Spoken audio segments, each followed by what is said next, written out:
Morning, friends. Praying for an outpouring of the Spirit, we read Joel 2, verse 28. And it shall come to pass afterward that I will pour out my Spirit on all flesh. Your sons and your daughters shall prophesy.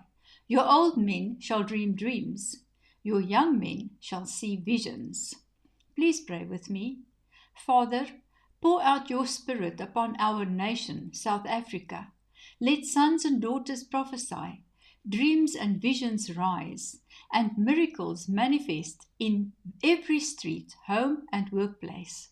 We thank you for the outpouring already manifesting, prayers, revival stirrings, and hearts awakened. Ignite a hunger for holiness, truth, and love across all generations. May thanksgiving become the language of our revival, and let every heart burn with your fire.